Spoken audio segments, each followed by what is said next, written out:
시청자 여러분 안녕하십니까? 수요일 아침 뉴스 퍼레이드 이상목입니다. 윤석열 대통령이 국민의힘 한동훈 대표를 포함한 이 여당 지도부와 만찬을 했습니다. 어제 자리에서는 의정 갈등 등 이 핵심 국정 현안은 논의되지 않은 것으로 알려졌고, 한 대표는 현안을 논의할 이 대통령 독대를 다시 요청을 했습니다. 첫 소식 최원희 기자입니다. 윤석열 대통령과 여당 지도부와의 만찬은 용산 대통령실 앞 분수정원에서 1시간 반가량 진행됐습니다. 윤 대통령이 만찬장에 입장하자 참석자들은 박수로 맞았고, 윤 대통령은 우리 한동훈 대표가 고기를 좋아해서 소고기와 돼지고기를 준비했다고 말했습니다. 윤 대통령과 한 대표와의 공식 만찬은 지난 7월 이후 2달 만입니다. 국민의힘 화이팅! 박수 부탁드리겠습니다. 메뉴는 한식이었고 오미자 주스로 건배했는데 술을 즐기지 않는 한 대표를 배려한 거란 해석이 나왔습니다. 윤 대통령은 체코 순방 성과와 원전 생태계 등을 주로 언급했고, 한 대표도 대화 중간중간 관심 사안을 말한 것으로 전해졌습니다. 하지만 의료 대란과 김건희 여사 논란 등 핵심 현안은 언급되지 않은 것으로 파악됐습니다. 30명 가까운 참석자가 있었던 만큼 민감한 대화까지 나누긴 쉽지 않았던 걸로 보입니다. 윤 대통령과 한 대표 간의 독대는 불발됐습니다. 한 대표는 대통령과 현안을 논의할 독대 자리를 만들어달라고 다시 요청했습니다. 독대 신경전 등 이번 만찬이 실질 성과 없이 당정 이견만 재확인한 자리란 평가가 나오는 가운데 독대 성사 여부에 관심이 쏠립니다. TV조선 최원입니다. 검찰 수사심의위원회가 최재형 목사가 김건희 여사에게 명품 가방을 준 것과 관련해서 기소를 권고를 했습니다. 직무 관련성이 인정된다고 판단한 것으로 보이는데, 이 앞선 김 여사 수심위의 불기소 권고와 정반대 결과여서 기소 여부를 놓고 검찰의 부담이 커질 전망입니다. 신유만 기자입니다. 어제 오후 2시에 시작한 검찰 수사심의위원회는 수사팀과 최재형 목사 측 의견을 들으며 8시간 넘게 심의를 이어갔습니다. 결론은 최 목사의 청탁금지법 위반 혐의에 대한 기소 권고. 위원 15명 가운데 8명이 기소, 7명이 불기소 의견으로 한 표 차이였습니다. 최 목사가 받는 주거침입과 명예훼손 등 다른 혐의는 불기소를 권고했습니다. 최대 쟁점은 최 목사의 청탁과 윤석열 대통령 직무의 연관성이었습니다. 최 목사가 받는 청탁금지법 위반과 알선수재, 변호사법 위반 등 혐의는 모두 직무 관련성이 전제돼야 하기 때문인데, 수심위는 이를 인정한 것으로 풀이됩니다. 어떤 내용의 청탁을 해서 직무 관련성 인정되는 것이 아니라 두 사람과의 관계에 초점을 맞춰야 된다, 그런 취지로 주장을 했고, 6일 열린 김건희 여사 수심위의 불기소 권고와 정반대 결론이 나오면서 검찰 고민은 깊어질 전망입니다.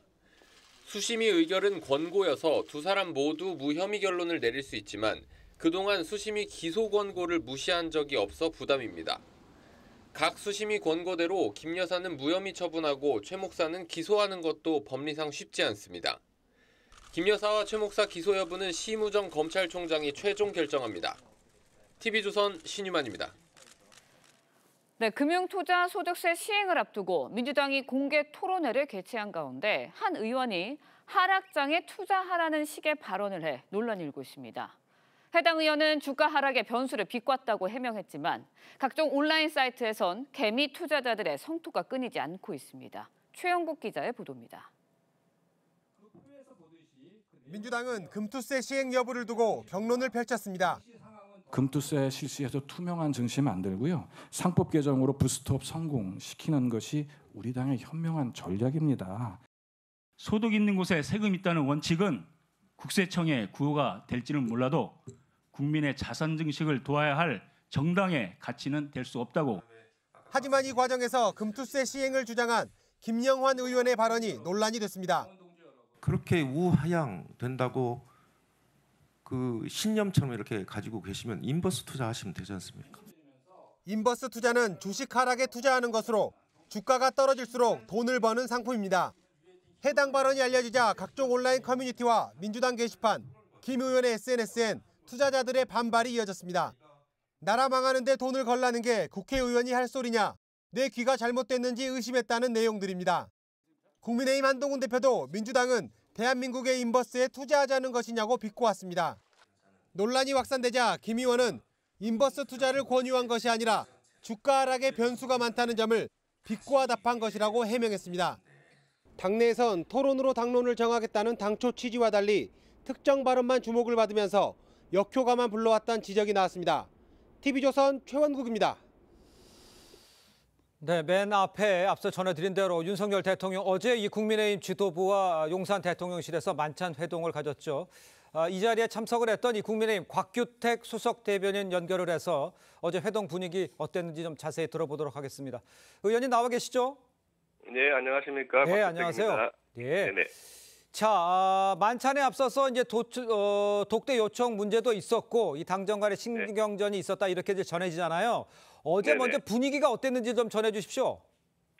예, 어제 분위기는 차분한 가운데 대화를 좀 길게 하는 분위기였고요. 예. 물론 2달 전에 있었던 그 용산 만찬의 경우에는 전당대회 끝난 직후여서 네. 좀 당의 화합을 강조하는 좀 들뜬 분위기였다면 어제 같은 경우는 그런 들뜬 분위기는 아니었고 네. 좀 차분하게 대화를 이어가는 그런 분위기였다고 보여집니다. 차분하게 대화를 이어갔다 이렇게 말씀은 하셨지만 의정 갈등이나 김건희 여사 이런 거는 대화할 수 있는 분위기는 전혀 아니었던 겁니까? 예, 어제 좀 상황이 야외에서 한 30명 정도 참석한 가운데 만찬 자리가 있었으니까 예. 그런 좀 현안에 대해서 어떤 심도 있는 논의를 할 수 있는 분위기는 아니었던 것 같고요. 네.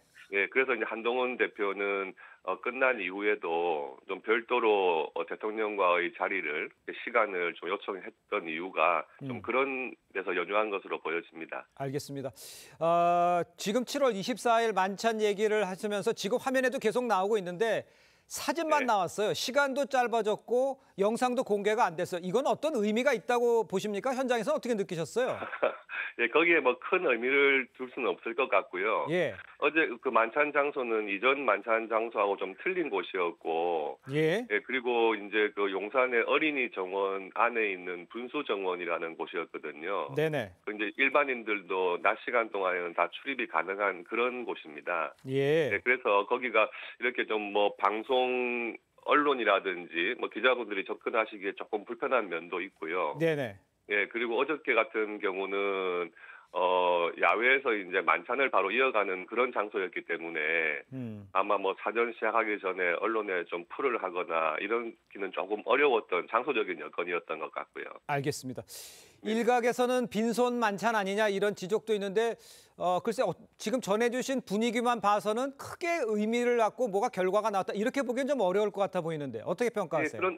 그런데 대통령과 또 대통령실 관계자 또 그리고 여당 주요 당직자들 최고위원들이 함께한 자리에서 예. 무슨 여야 대화처럼 어떤 안건을 가지고 결론을 내거나 뭐 합의를 하는 자리는 아니잖아요. 그렇죠. 예, 그러니까 지금 뭐 전국에 대해서 이야기하실 수도 있고 또 국회 상황이라든지 또 얼마 전에 있었던 대통령의 체포 순방 이런 이야기를 하는 것이 자연스러웠던 분위기고요. 예. 뭐 거기에 미리 의제를 정하거나 어떤 결론을 위한 자리가 아니었기 때문에 예, 그런 형식적인 자리는 아니었다고 보여집니다. 알겠습니다.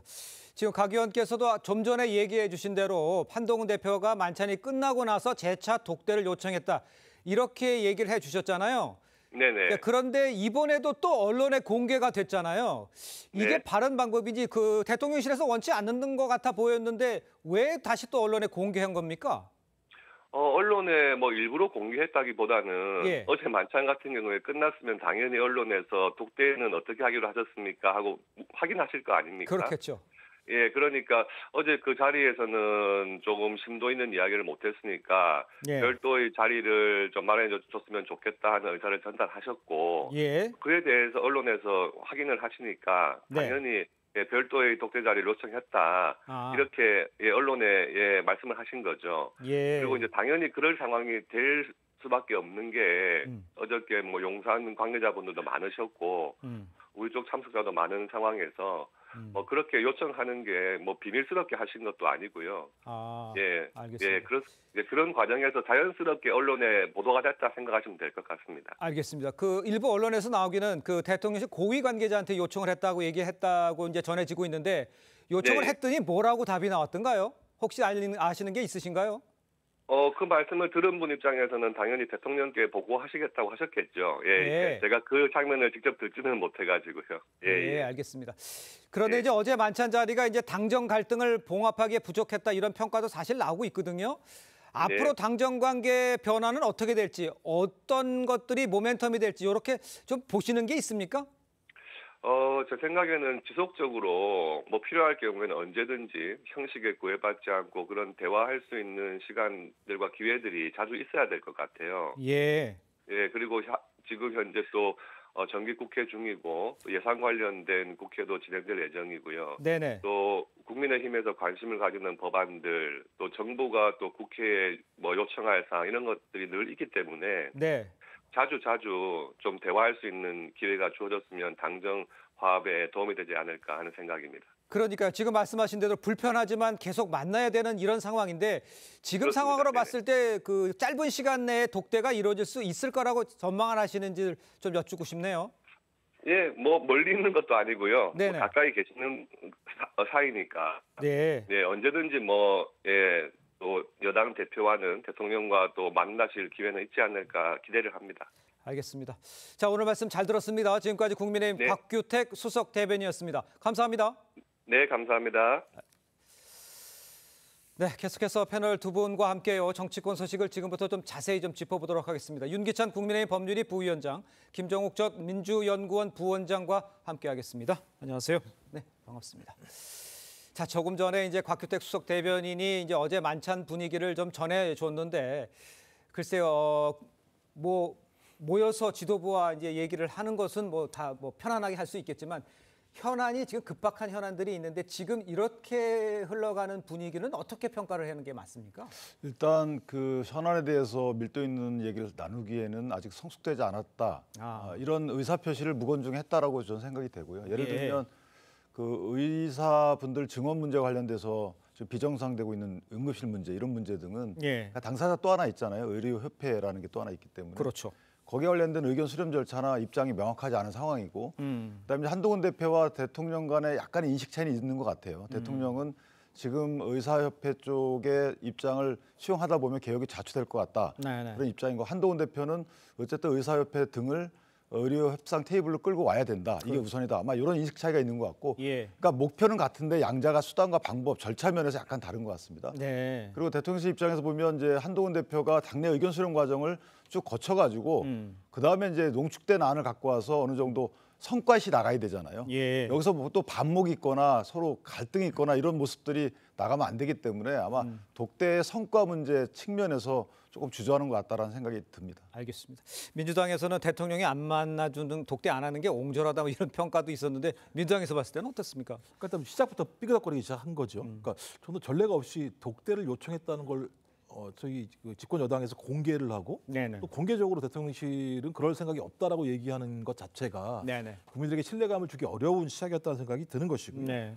전 그래서 이런 상황들을 보면서 한동훈 당대표와 대통령 간에 상당히 신뢰가 무너진 거 아닌가. 이유는 뭐냐면 뭐 인사말도 시키지 않았고 건배사도 시키지 않았다라 이런 얘기가 나오는 상황이고요.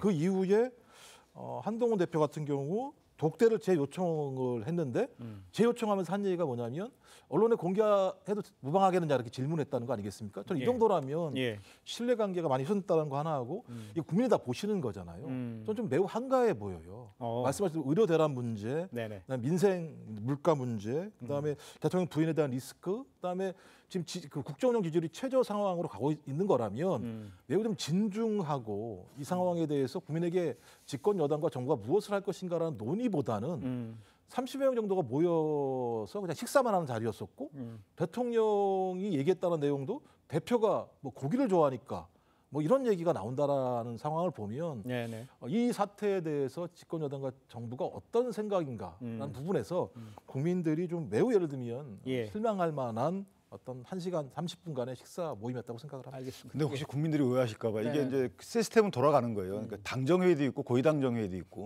고위당정회의는 이제 한동훈 대표도 참석하고 한덕수 총리도 참석하고 이런 시스템상의 여러 가지 논의는 구조적으로 돼 가고 있는 거죠. 그런데 이제 이런 부분은 만약에 대통령의 의사를 확인하고 싶거나 결단이 필요할 때 사실 여당 대표가 대통령을 만나서 여러 가지 얘기를 하는 거잖아요. 근데 김건희 여사 문제는 지금 수사 중이기 때문에 아마 언급을 하게 되면 그런 오해의 소지가 있을 수 있고 또 특검 법안도 지금 통과는 됐지만 어쨌든 절차 진행 중에 있잖아요. 그러니까 아마 대통령실이나 한동훈 대표 입장에서도 이게 지금 언급하는 것은 시기적으로 맞지 않지 않겠는가. 내심의 의사는 있겠지만 그러니까 시기적인 문제를 좀 고려하는 게 아닌가라는 생각을 합니다. 그렇다면 그런 취지에서 말씀을 해주시면 이 독대가 긴급하게 중요하게 독대해서 해야 할 얘기가 있다라고 얘기를 한 거 아니에요? 그러니까 그것이 받아들여지고 이게 빨리 받아들여지고 독대가 이루어질 수 있는지 이 부분에서는 어떻게 보세요? 저는 이제 오늘 이런 사태에 대한 메시지를 한동훈 대표나 대통령실에서 어떻게 읽을까와 관련돼 있다고 봐요. 예를 들면 지금 이런 메시지 자체가 뭐 당에서 좀 의견을 수렴해 와라라는 대통령의 의사가 함축돼 있다라고 한동훈 대표께서 느낀다면 그런 절차를 추진하겠죠. 아주 본인이 어떤 생각 갖고 있는지를 일단 알아야지 이게 뭐 어떤 독대에서 덜컥 어떤 문제를 제기하게 되면 이 문제가 만약에 비공개를 원하지만 공개됐을 경우에 그 파장은 알 수가 없는 거잖아요. 그렇죠. 그런 식의 사전에 약간의 조율을 거치면 저는 독대 자리는 곧 마련될 수 있지 않을까라고 생각합니다. 알겠습니다. 자, 계속해서 다음 이야기도 해보겠습니다. 이 검찰 수사심의위원회가요, 김건희 여사에게 명품 가방을 건넨 이 최재형 목사를 청탁금지법 위반 혐의로 기소하라 이렇게 권고를 했습니다. 저희가 그래픽을 하나 준비했거든요. 한번 좀 띄워봐 주시죠. 지금 보면 이 청탁금지법 위반에 대해서 공소제기에 권고를 했는데 8대7로 기소 권고가 나왔어요. 그런데 이제 명예훼손 혐의, 그 밑에 이제 불기소 처분된 거는 14대1 뭐 이렇게 해서 명예훼손, 주거침입, 위계 공무 집행방 여기는 이제 불기소 처분 권고가 내려진 건데 글쎄요 지금 이렇게 되니까 이제 김건희 여사의 무혐의 결론냈던 검찰이 앞서 수사심의위와 다른 판단이 지금 180도 다른 판단이 나온 거잖아요. 어떤 의미라고 보십니까? 일단 검찰의 그 무혐의 수사 종결 문제가 문제점이 있다라고 하는 부분이 확인된 측면이 분명히 있는 것 같고요. 그간에도 문제가 많았죠. 이 부분과 관련해서 그냥 맨 처음에 이원석 그 전 검찰총장 같은 경우가 별도의 수사팀을 만들어 수사를 해야 된다라고 얘기를 했었고 그 수사팀에 수사하는 과정에서 황제조사 논란이 벌어지게 되면서 이 검찰이 봐주기 수사하는 거 아니야라는 논란이 있지 않았습니까? 그랬더니 다시 검찰총장이 그 부분에 대해서 수사심의를 열어서 개최하라고 얘기했는데 수사심의 같은 경우는 최재형 목사 측에 대한 입장은 반영이 안 됐고 소위 검찰과 김건희 여사 측 입장만 반영이 되면서 그때는 소위 그 기소를 하지 말라라고 결정이 내려졌어요. 근데 다시 또 최재형 목사가 요구한 부분과 관련해서 수사심의가 열렸었는데 여기서는 다시 또 이 부분에 대해서 기소라고 얘기를 했었기 때문에 어떤 형태로든지 수사심의위가 소위 검찰의 기소독점주의의 폐해를 막고 소위 수사의 절차의 적법성이 있는지에 대한 판단을 해본 건데 두 가지가 다르게 나왔었기 때문에 저는 검찰이 스스로 이 부분을 갖다가 조사한다는 거에 대한 신뢰성 자체가 무너진 측면이 있다라는 상황이기 때문에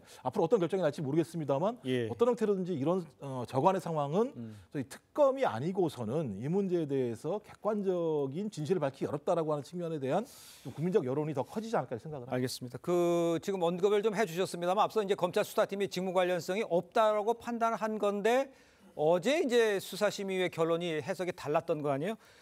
법률가시잖아요. 이 8대7이라는 그 의미가 있는 건지 이건 어떻게 보시는지 이 결과에 대해서는 어떻게 평가를 하세요? 저는 이제 법령의 해석 문제로 다퉈졌던 것 같아요. 예를 들면 어쨌든 김건희 여사에 대한 가방을 준 부분은 국민적 정서를 떠나서 법률 해석상 보면 처벌 조항은 없어요. 그러니까 처벌되지 않습니다. 그리고 이제 원래 이전 수사심의위원회 같은 수사심의위원회인데 의원 구성이 다르죠. 이전 수사심의위원회에서는 이제 대가성이나 직무 관련성 없다 이렇게 판단했잖아요. 그러니까 말선수재나 변호사법 위반도 안 되는 겁니다. 근데 이제 최재형 목사에 건넨 사람에 대한 이 법령 적용은 이 법 조항이 따로 있어요. 이 부분은 뭐냐면 그러니까 공직자 등에게 300만 원 이상의 금품 등을 제공하는 경우에는 처벌되잖아요. 받은 사람도 처벌되고 준 사람도 처벌됩니다. 그런데 공직자 배우자에게 그 정도 300만 원 정도의 금품을 제공한 사람도 처벌 조항이 따로 있어요. 그러니까 배우자는 처벌되지 않지만 그 배우자한테 금품을 제공한 사람은 처벌 조항이 따로 있죠. 그래서 이거를 아마 이전 수사심의위원회는 통일적으로 체계적으로 해석을 해서 받은 사람이 처벌 안 받는데 준 사람 어떻게 처벌하느냐 이런 취지가 아마 가미된 것 같다면 이번에는 아마 경론이 있었던 부분은 명확히 물리적으로 해석을 하자. 물리적으로 해석을 하면 22조 5항에 분명히 처벌 조항이 있기 때문에 이것을 넘어서는 우리의 결론은 맞지 않다라는 의원이 아마 8명 정도 되신 것 같아요. 그래서 이 부분은 검찰도 고민이 깊은 것이 김건희 여사 등에 대한 처벌을 그 무혐의는 아마 그대로 유지가 될 수밖에 없는 것 같고요. 다만 최재형 목사에 대해서 이 준 사람에 대한 그런 22조에 따른 조항을 어떻게 해석할지 여부 이게 아마 이제 검찰의 고심일 것 같아요. 알겠습니다. 그러니까 따라서 한 말씀 더 하면 직무 관련성이나 대가성을 인정한 이 수사심의 결론이 아닌 거죠. 알겠습니다. 일단 그 이와 관련해서는 그러면 신임 심우정 검찰총장이 어떤 결정을 내릴지 이게 지금 주목되는 상황이다. 이렇게 정리를 해보겠습니다. 자, 이런 가운데 민주당이요 정부와 여당을 향해서 김건희 특검법 수용을 거듭 압박하고 있는 상황입니다. 박찬대 원내대표 목소리 한번 들어보겠습니다. 김건희 여사는 전생에 양파였습니까? 도이치모터스와 삼부토건 주가 조작 의혹, 코바나 컨텐츠 뇌물 협찬 의혹, 명품백 수수, 세간 마약 사건 구명 로비 의혹, 순직 해병 수사 외압 의혹에 이어 하루가 멀다 하고 새 뉴스가 올라오는 공천 개입 의혹까지 도대체 김건희 게이트의 끝은 어디입니까? 특검을 자초한 것은 검찰과 대통령 그리고 김건희 여사 본인입니다. 자, 일단 민주당은 공천 개입 의혹까지 이제 포함을 해서 특검법 수용을 촉구하고 있는 상황이죠. 대통령실 반헌법적이고 위법적 법안이라면서 거부권 행사를 시사한 상황입니다. 어떻게 보세요? 제가 볼 때는 지금 명품백 문제 같은 경우도 엇갈리는 어떤 결론이 나온 거 아니겠습니까? 그렇죠. 좀 그렇다면 본인들이 계속 반헌법적이고 위법적이라고 얘기한다면 한동훈 당대표께서 말씀하신 게 있잖아요. 그러니까 공수처의 수사와 무관하게 제3자가 추천하는 특검이 필요하다는 얘기는 이 사건과 관련해서 특별검사를 통해서 국민들에게 객관적으로 수사할 필요가 있다는 걸 인정하신 거잖아요. 그러면 위법적이지 않고 반헌법적이지 않은 특검 법안을 제시하시면 되는 거예요. 그러니까 제시하지 않으면서 대통령이 거부권 뒤에 숨는 건 되게 좀 비겁한 거라는 생각이 들고요. 또 하나 최근에 도이치모터스 문제와 관련해서 소위 김건희 여사와 이정호 씨 간에 2020년도 도이치모터스 수사가 개시될 당시에 한 달여간의 어떤 통화 과정에서 40여 차례 통화가 있었다는 얘기가 다시 또 나오고 있는 거 아니겠습니까? 그러니까 어떤 형태로든 대통령 부인과 관련된 여러 가지 의혹 자체가 남을 수 있는 여진이 계속 나오고 있는 상황이다. 그럼 이거 갖다 그냥 뭉개고 갈 수 없는 거 아니겠습니까?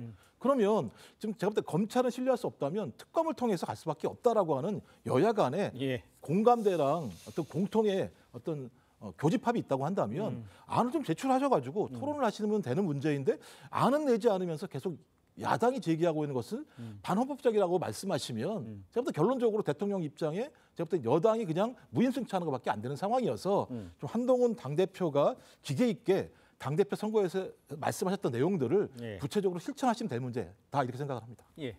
한동훈 당대표는 일단은 김건희 특검에 대해서는 크게 언급한 적은 없어요. 그러니까 최상병 특검에 대해서는 제3자 방안을 얘기했지만 그러니까 김건희 여사 특검에 대해서는 가만히 있는 것이 아니고 현재 수사 중에 있고요. 더군다나 4, 5년 수사해가서 곧 결론이 날 문제입니다.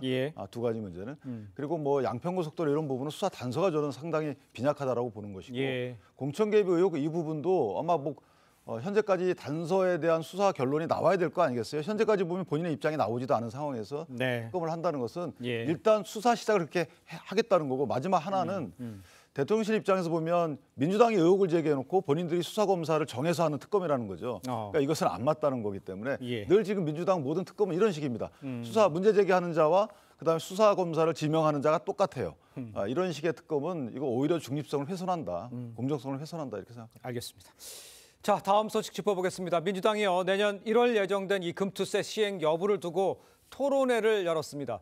근데 그 과정에서요 금투세 시행을 주장한 민주당 의원 발언, 이 발언이 지금 논란이 되고 있습니다. 어떤 발언인지 한번 들어보겠습니다.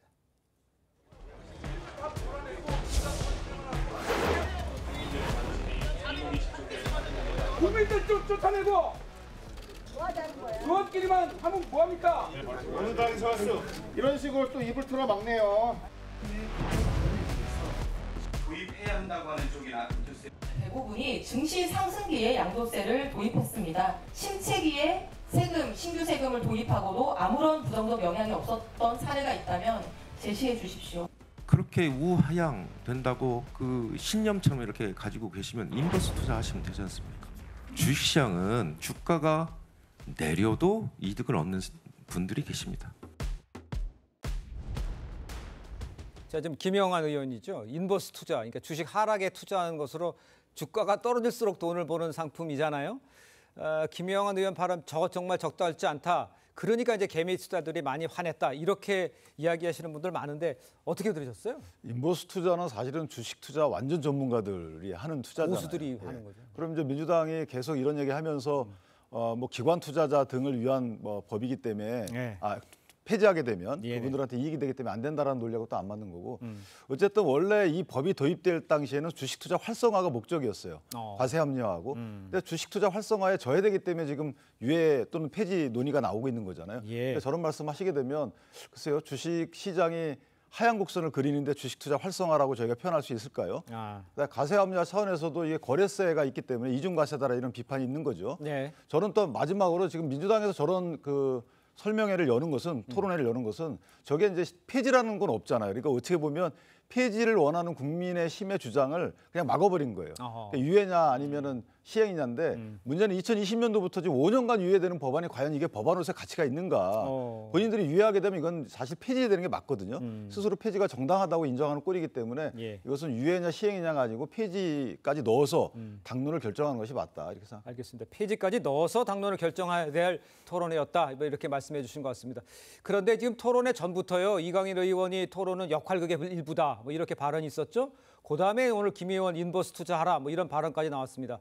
그러니까 이제 오히려 뭐 잘 만들어 보자라는 취지의 토론회였는데 오히려 역효과가 나는 건 아닌가. 뭐 이런 생각도 들어요. 제가 봐도 적절한 발언이라고 생각하진 않습니다. 말씀하신 것처럼 주식 투자하는 국민들이 이 법안에 대해서 매우 중요하게 생각을 하고 있고 뭐 해당하는 사람이 1%라고 한다고 하더라도 주식시장 자체가 하락하게 되면 거기에 따라서 자기의 손실이 발생할 거라고 생각하는 국민들 입장에서는 매우 관심이 집중됐기 때문에 이 두 의원의 발언 자체에 대해서 좋게 들을 일은 없다는 생각이 분명히 듭니다만 어떤 핵심적인 내용들은 어제 토론에서 결정된 내용들이 있습니다. 하나가 뭐냐면 소위 금투세는 필요하다. 하지만 금투세가 도입됐을 때 그 도입 자체가 주식시장에 이익이 될 것인가 아니면 불이익이 될 것인가라고 하는 부분에 대해서 이견은 달리한다. 그래서 이 부분에 대해서 결정을 해야 한다. 이게 좀 남아있는 것 같고요. 마지막으로는 그냥 금투세라고 하는 조세 문제뿐만 아니라 또 지역 지배구조의 문제, 지역 지배구조를 좀 민주화하는 문제죠. 그다음에 소액주주들을 보호하기 위한 어떤 상법 개정과 동시에 이루어진다라는 얘기들을 하고 있는 상황이기 때문에 저는 이 부분은 아마 조만간 당에서 결정이 되는데 결정이 되는 과정에서 좀 정확하게 국민들에게 설명할 필요가 있을 것 같다. 만약에 유예라면 어떤 부분을 유예할 것이며 유예를 통해서 얻은 이익은 어떤 것이고 또 이 금투세 도입뿐만 아니라 다른 부분에서 소액 투자자들을 보호할 수 있는 방안들을 동시에 통과시키겠다.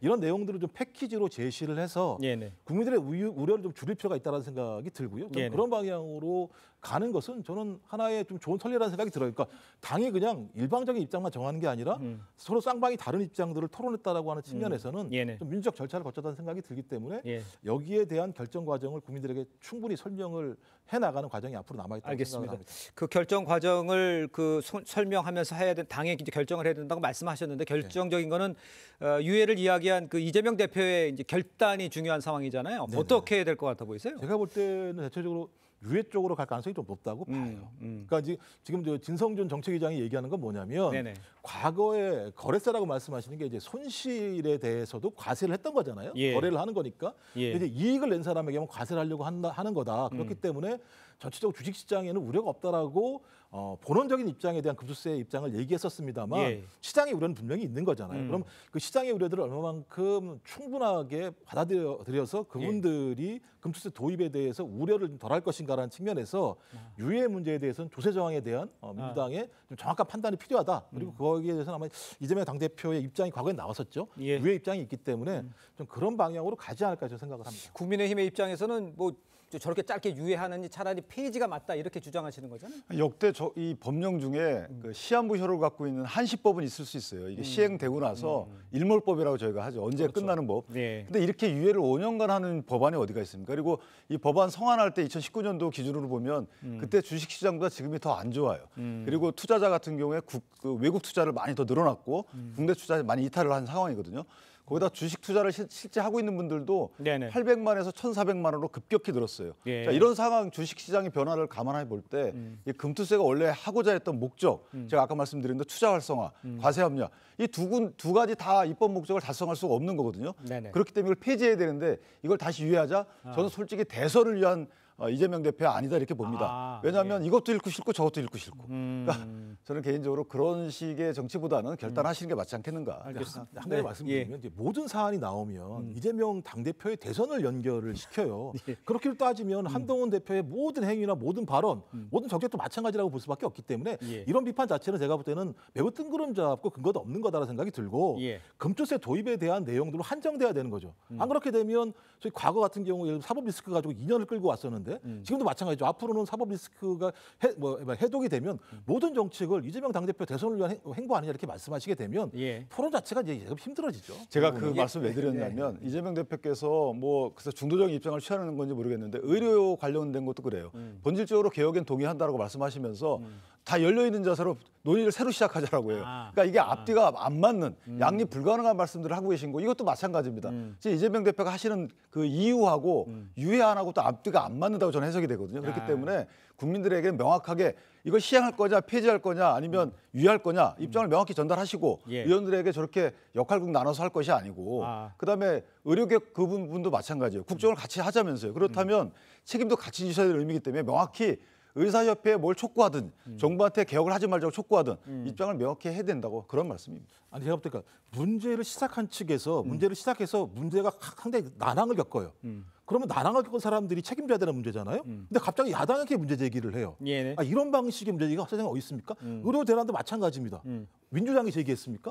아니잖아요. 대통령이 제기를 해서 논란이 됐으면 그리고 야당 당대표가 그분과 관련해서 중재안을 제시했으면 둘 간에도 해결이 안 되는 문제인데 그분과 관련해서 야당이 문제 제기하는 거 좀 더 가혹하죠. 뭐 이제 의료 문제까지 넘어갔는데 지금 금투세와 관련해서는 일단 내년 1월에 시행을 하느냐 말느냐 결정을 해야 되는데 그게 이제 유예보다는 개인 투자자들이 원하는 게 폐지일 가능성이 높기 때문에 그런 부분에 대해서 조금 뭔가 애매한 것보다 결정을 좀 내려달라 뭐 이렇게 얘기를 하시는 것 같은데 대신에 예를 들면 이제 국민 여론 같은 경우 실제적으로 말씀하신 것처럼 주식 투자자들 같은 경우는 당연히 손실이 발생할 가능성이 있으면 안 하겠습니다만 국민 여론은 또 그렇지 않아요. 왜냐하면 어떤 형태로든지 과도한 이익을 얻는 것에 세금이 필요하다라고 하는 부분에서 동의하는 게 있고요. 그다음에 거래세 같은 경우는 손실을 받은 사람 같은 경우도 세금을 내야 되는 측면이 있어요.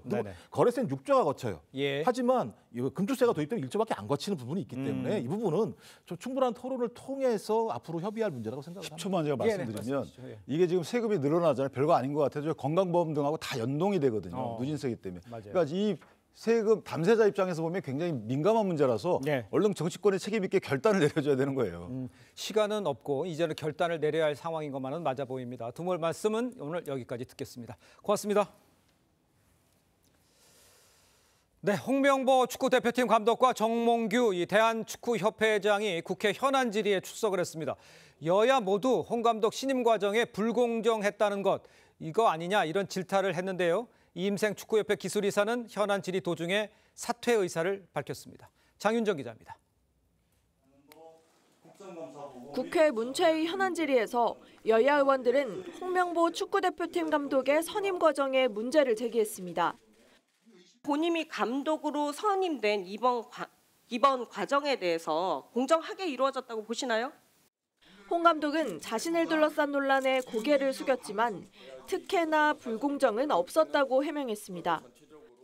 불공정하다거나 아니면은 특혜가 있다거나라고 생각하지는 않고 전력강화위원회에서 1순위로 올려놨기 때문에 제가 감독직을 받은 거였습니다. 정몽규 대한축구협회장에 대해서도 주먹구구식 행정 등 질타가 이어졌습니다. 최종 후보자 3인의 평가에 대해서 정성지표, 정량지표로 구분된 점수표, 회의로 채점 결과 있습니까? 그건 잘 모르겠고요. 이임생 이사가 전력강화위원들에게 감독 선임 최종 결정을 위임받는 과정에서 회유가 있었다는 의혹이 제기됐고 이 이사는 억울하다며 사퇴 의사를 밝혔습니다. 이거는 제가 사퇴하겠습니다. 하지만 절대 명예로서 제가 통화를 안 하고 동의를 안 받은 거는 절대 저 동의를 못 하겠습니다. 축구협회의 무능과 불통의 질타가 이어진 가운데 정 회장은 4선 연임 도전에 대해 심사숙고하겠다며 가능성을 열어뒀습니다. TV조선 장윤정입니다. 요즘 배추값이 천정부지로 치솟으면서 금추라는 말까지 나오고 있죠. 배추가 귀해지는 상황이 되자 배추 때문에 지인끼리 다툼을 벌이다 한 명이 숨지는 일까지 벌어졌습니다. 밭에서 배추 10포기를 훔쳐간 걸로 의심한 것이 화근이었습니다. 김승돈 기자의 보도입니다. 시골길 한쪽 텃밭에 배추가 심어져 있습니다. 바로 옆 농막에는 폴리스 라인이 쳐져 있습니다. 농막 주인인 60대 남성에게 평소 알고 지내던 70대 여성이 찾아왔습니다. 텃밭에서 사라진 배추 10포기의 도둑으로 의심받자 이를 따지기 위해서입니다. 말다툼을 벌이던 두 사람은 차 뒤에서 몸싸움이 벌어졌고 이 과정에서 남성이 뒤로 넘어지며 바닥에 쓰러졌습니다. 남성이 경찰에 신고하려 하자 여성이 밀어서 뒤로 넘어진 겁니다. 바닥에 쓰러진 남성은 심정지 상태에 빠졌고 여성의 신고로 소방구조대가 출동해 병원으로 옮겼지만 끝내 숨졌습니다. 그쪽에서는 배추를 훔쳐간 걸로 생각한 거고 이쪽은 안 훔쳐갔다. 그런 과정이었어요. 경찰은 숨진 남성의 정확한 사인을 확인하기 위해 국과수에 부검을 의뢰하고 여성을 상대로 폭행 경위 등을 조사하고 있습니다. TV조선 김승도입니다. 네, 문채위 현안 질의에 증인으로 참석한 정몽규 대한축구협회 회장과 홍명보 축구대표팀 감독 여야 의원들의 집중 포화를 맞았습니다. 네, 관련 내용 강전혜 변호사와 함께 자세히 짚어보도록 하겠습니다. 안녕하세요. 안녕하세요. 자, 먼저 어떤 부분이 질타를 받은 건지 이 내용을 좀 들어보고 이야기를 이어가겠습니다.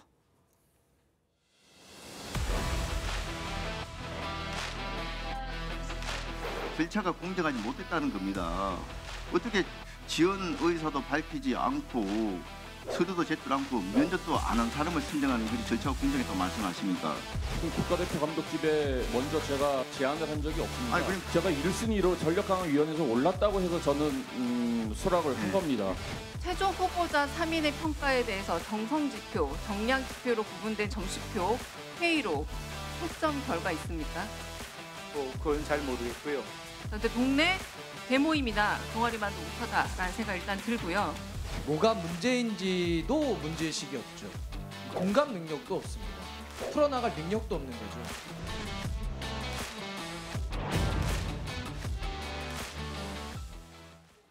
자, 직접 들어보셨습니다만 이 홍명보 감독 선임 과정이 불공정하게 진행된 거 아니냐 이런 비판이 지금 이어지고 있는 상황인 것 같은데요.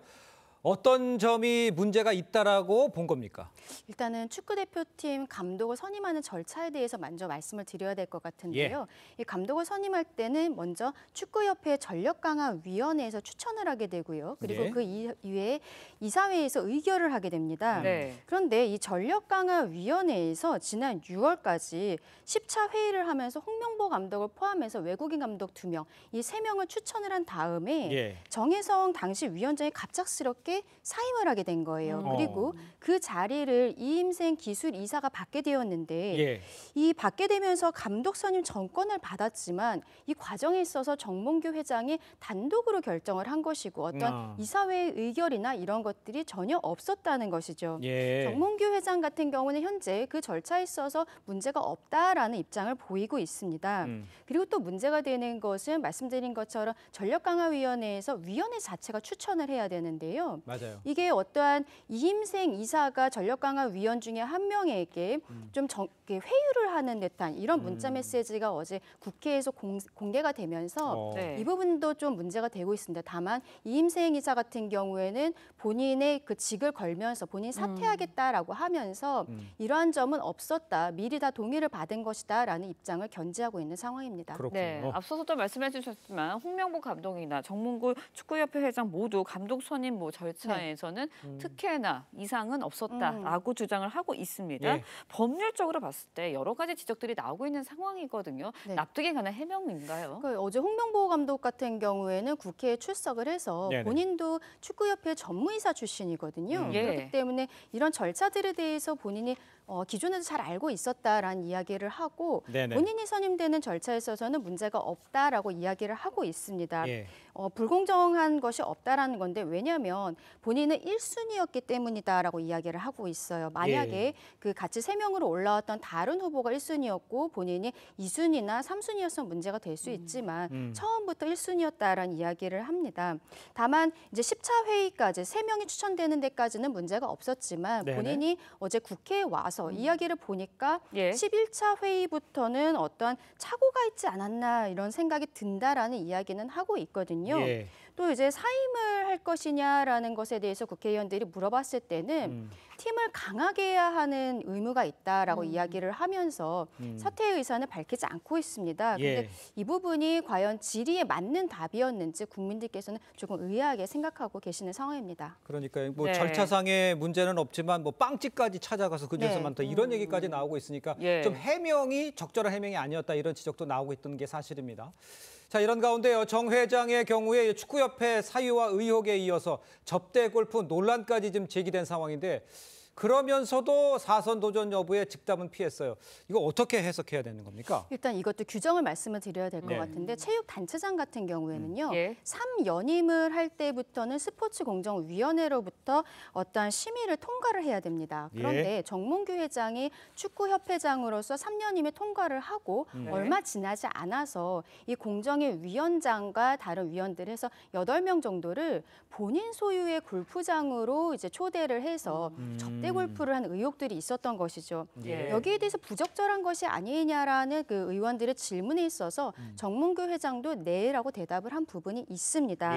그런데 이 앞으로 문제는 정몽규 회장이 사연임에 도전할 것인가의 문제인데요. 여기에 대해서 어제는 열어놓고서는 결정을 하겠다, 심사숙고하겠다라고 이야기를 하고 있는데 최근에 또 5월에 아시아축구연맹의 집행위원으로 정 회장이 선출이 된 것이 있어요. 이런 부분에 있어서는 축구의 어떤 외교 무대에 진출한 것이라고 볼 수 있기 때문에 이러한 것들이 아마도 사연임에 도전하려는 것이 아니냐라는 예측들이 나오고 있는 상황입니다. 뭐 앞서 영상으로도 보셨지만 어제 박문선 축구 해설위원이 참고인 자격으로 현장에 출석을 했습니다. 그러면서 또 축구협회와 뭐 정 회장 향해서 능력도 없고 공감도 못한다 작심 비판을 했어요. 일단은 뭐 축구 팬들 입장에서는 사이다 발언이다 이러면서 열광을 하기는 했는데 이런 참고인 자격으로 나와서 한 발언들이 영향을 줄 수도 있는 건가요? 일단은 일반 국민들의 마음, 팬들의 마음 그리고 본인이 축구계에 있는 종사하는 사람으로서 또 전문성도 가지고 있기 때문에 참고인으로 나온 것으로 보이거든요. 어제 박문선 의원 같은 경우에는 정몽규 체제 자체가 끝나야 이러한 상황들이 끝난다라는 이야기를 했습니다. 문제의식도 없고 공감 능력도 떨어진다. 그리고 정몽규 체제가 계속되면 이런 일들이 반복될 수밖에 없다라는 이야기를 하면서 축구 팬들은 실질적으로 본인들이 어떤 온라인상이나 이렇게 의견들은 많이 표명을 하지 않았습니까? 지난번에도 축구 국가대표 경기가 있을 때에도 정몽규 아웃 뭐 이런 것들을 팬들이 이렇게 피켓을 들고 있기도 했었는데요. 팬들의 마음을 대변해줬다라고 하면서 사이다라는 평을 받고 있습니다. 그렇군요. 자, 다음 이야기도 좀 해보겠습니다. 최태원 SK그룹 회장과 노소영 관장 이혼 소송에서 불거진 이 고 노태우 전 대통령의 300억 원 비자금 의혹과 관련해서 검찰이 수사에 나설지 이 검토 중인 것으로 지금 알려져 있습니다. 이 의혹 같은 경우에는 공소시효 문제도 있는 것 같은데 어떤 조건이 있어야 검찰이 이제 수사에 직접 나서게 되는 겁니까? 일단은 이희규 전 새천년 민주당 의원이 지난 19일에 고발을 했습니다. 최태원 회장, 노소영 관장 그리고 그 김옥숙 여사, 노태우 전 대통령의 아내이시죠. 이분들 이제 가족들을 고발을 해놓은 상황인데요. 이 부분에 있어서 300억이라는 노태우 전 대통령의 비자금이 노소영 관장에게 그 SK 측으로 들어왔기 때문에 SK가 이 금원을 가지고 어떤 증권사를 인수를 하고 주식 매입을 하면서 SK 회사 자체가 커진 것이 아니냐 이러한 주장을 했었습니다. 그리고 이게 항소심에서 받아들여졌던 것이죠. 그래서 항소심에서 노소영 관장에게 1조 3,800억 원이라는 굉장히 큰 재산 분할이 이루어지게 된 것이 이 300억이라는 비자금에 굉장히 좀 큰 증거로서 인정이 되었기 때문입니다. 이때 300억이라는 것은 김옥숙 여사가 98년도에서 99년도 사이에 선경 300억이라는 메모가 있었다라는 걸 제출을 했고 또 50억 원 약속어음 6장의 사진을 법원에 제출을 한 한 바가 있거든요. 그렇죠. 그래서 지금 그 고발인 측에서는요, 이게 예. 범죄 수익 은닉 그리고 조세 포탈 혐의다라고 이야기를 하고 있습니다. 그런데 문제는 이게 범죄 수익 은닉 규제법이라는 것이 있는데 이게 제정이 되기 전에 있었던 일인 거예요. 그리고 이미 한 25년 전에 있었던 일이기 때문에 기본적으로 이게 수사가 이루어질지는 모르겠습니다만 검찰에서는 이제 국민들께서는 자금의 성격 자체를 밝혀야 되는 것이 아니냐라는 이야기도 하고 있습니다. 네. 왜냐하면 일단 300억이라는 것이 항소심에서 어떠한 증거로서 인정이 되었는데 노태우 전 대통령의 과거의 비자금을 가지고 유죄 판단을 받은 적이 있어요. 그때 4,100억 원이 인정이 되었습니다. 근데 이 4,100억 원 안에 이 300억 원이 포함되어 있지 않았다는 것이죠. 그래서 일단은 자금의 성격 자체는 규명해야 되는 것이 아니냐라는 이야기가 나오고 있는 것입니다. 네, 일단은 뭐 범죄 수익 환수부에 배당이 됐고요. 뭐 검찰의 고발 내용을 뭐 계속 검토를 해서 직접 수사할지 안 할지 이거는 이제 결정을 할 텐데 만약에요, 가정입니다. 검찰이 수사를 하게 된다면 300억이라는 돈 노 전 대통령 뭐 비장으로 인정이 되고 국고로 환수할 가능성도 있는 건가요? 지금 박성재 법무부 장관 같은 경우에는 지난 5일에 국회에 출석을 해서 관련한 발언을 했습니다. 만약에 세금 포탈이 확인이 되면은 형사적으로 처벌할 수 있을 것으로 보이고 조만간 법무부 입장을 밝히겠다라고 했는데 아직까지는 그 입장이 나오지는 않은 상황이에요. 그리고 심우정 검찰총장도 인사청문회 과정에서 이 이야기가 나왔는데 본인은 아직까지는 이 부분에 대해서 구체적으로 검토하지는 못했다라고 이야기를 하고 있습니다. 다만 지금 법조계에서는 이 부분이 실질적으로는 쉽지 않을 것이다라고 이야기를 하는 것이 앞서 말씀드린 것처럼 법이 제정 전이었고요. 그리고 이게 기본적으로 범죄로 인한 수익이라는 게 규명이 돼야 되는 것이거든요. 그러니까요. 그렇기 때문에 검찰의 수사가 필요한 것이 아니냐라는 이야기도 나오고 있습니다만 이미 거의 30년이 지난 상황이고 노태우 전 대통령도 이미 사망하신 상황이고 이런 것들이 있어서 실질적으로 이게 수사가 이루어진다라고 해도 어디까지 규명이 될지는 좀 의문이다라는 것이 법조계의 대체적인 판단입니다. 알겠습니다. 노소영 관장 측에서는 어떻게 이 300억 원 관련해서 어떻게 생각하는지 한번 들어보죠. 비자금 거기에 이제 너무 초점을 맞추고 계신데 오늘 판결 내용을 봐도 그게 비자금이다 이렇게 인정된 바는 없고 실제로 비자금과 관련해서는 형사처벌을 받으셨고 문제됐던 돈은 추징금을 전액 완납했던 그런 관계라. 이 비자금이 이혼 소송 상고심에는 어떤 영향을 미칠까요? 이게 만약에 검찰에서 수사가 이루어졌을 때 말씀드린 것처럼 이게 범죄 수익이라는 것이 규명돼야 된다고 말씀드렸잖아요. 맞아요. 범죄 수익이라는 것이 규명이 되지 않는다라면은 이 부분에 있어서는 뭐라고 이야기를 해야 될까? 이게 만약에 이 300억 원이라는 것이 SK로 들어가지 않았다. 지금 그 부분이 최태원 회장 측에서는 주장을 하고 있는 부분이거든요. 그런데 만약에 이게 들어갔다라고 하면 노소영 관장이 이야기한 것과 같은 상황이 되는 것입니다. 그래서 만약에 수사가 있었을 때 이 300억이라는 것이 약소금 50억 원짜리가 6개 사진이 있었고 메모는 있었지만 실질적으로는 들어간 증거가 없다라고 이야기를 했을 때는 최태원 회장 측에는 어느 정도 유리한 정황으로 들어갈 수가 있는 것이죠. 그렇군요. 네. 알겠습니다. 자, 오늘 말씀 여기까지 듣겠습니다. 고맙습니다. 감사합니다. 네, 조 바이든 미국 대통령 임기 마지막으로 유엔 총회에 참석을 했습니다. 연설을 통해 우크라이나와 중동 전쟁 등 세계 곳곳에서 벌어지고 있는 분쟁을 끝내야 한다고 강조했는데 해마다 언급해왔던 북한 인권 문제에 대해서는 이번에는 침묵했습니다. 변재영 기자의 보도입니다. 뉴욕 유엔 본부에서 바이든 대통령이 연단에 걸어 나옵니다. 7월 대선 후보직을 사퇴하면서 마지막이 된 유엔 총회 연설. 바이든은 푸틴 러시아 대통령은 실패했다면서 우크라이나가 전쟁에서 이겨 자유를 지킬 수 있을 때까지 지원을 이어갈 것이라고 했습니다. We will not let up on our support for Ukraine. Not until Ukraine wins a just and durable peace. 이스라엘과 레바논 무장정파 헤즈볼라의 충돌이 전면전의 위기로 치닫는 상황을 지적하며 평화와 안정을 위한 노력과 휴전 협상 타결을 촉구했습니다. Even as the situation has escalated, a diplomatic solution is still possible. In fact, it remains the only path. 바이든 대통령은 지난 3년간 유엔 총회 연설에선 북한 핵과 인권 문제를 빠짐없이 다뤘지만 20여 분간 이어진 마지막 연설에선 침묵했습니다. 11월 미 대선을 앞두고 바이든은 자신의 재선 도전을 포기한 과정을 소개하며 유엔은 앞으로 서로 더 협력해야 한다고도 강조했습니다. 바이든의 이 발언은 미국 우선주의를 내세우는 공화당 대선 후보 트럼프 전 대통령을 겨냥한 거란 분석이 나옵니다. TV조선 변재영입니다.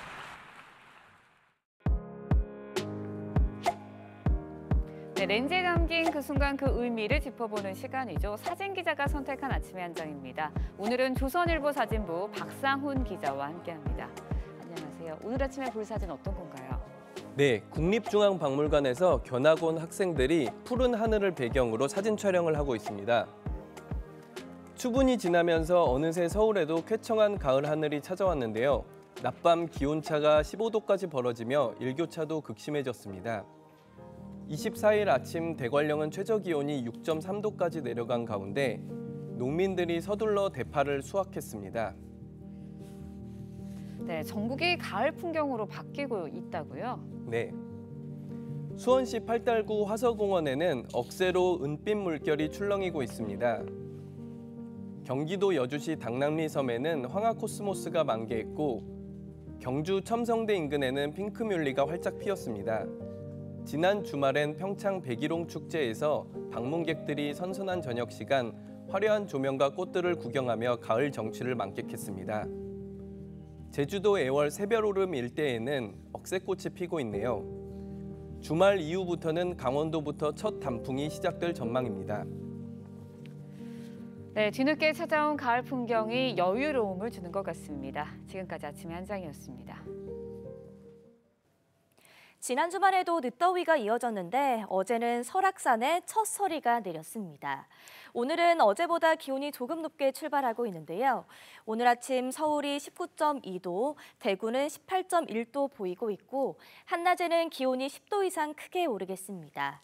서울과 대전이 28도, 대구는 29도로 일교차가 크게 벌어지겠습니다. 오늘은 전국 하늘이 점차 흐려지겠습니다. 오후부터 비가 내리겠는데요. 부산과 울산, 경남 해안과 제주에 5에서 20mm, 그방 남해안과 경기 북부에 5mm 안팎의 비가 내리겠습니다. 중부 내륙에서는 아침까지 빗방울이 떨어질 수 있겠습니다. 오늘 아침까지는 강원 내륙과 남부 내륙으로 짙은 안개가 끼겠습니다. 오늘 한낮에는 어제보다 기온이 1도에서 3도 정도 높겠는데요. 춘천과 강릉이 26도, 전주와 광주 30도 예상됩니다. 내일은 전국에 소나기가 내리겠습니다. 오늘의 날씨 이나일입니다. 네, 이상으로 수요일 뉴스 퍼레이드 마칩니다. 네, 저희는 내일 아침 7시 30분에 다시 찾아뵙겠습니다. 시청해주신 여러분 고맙습니다.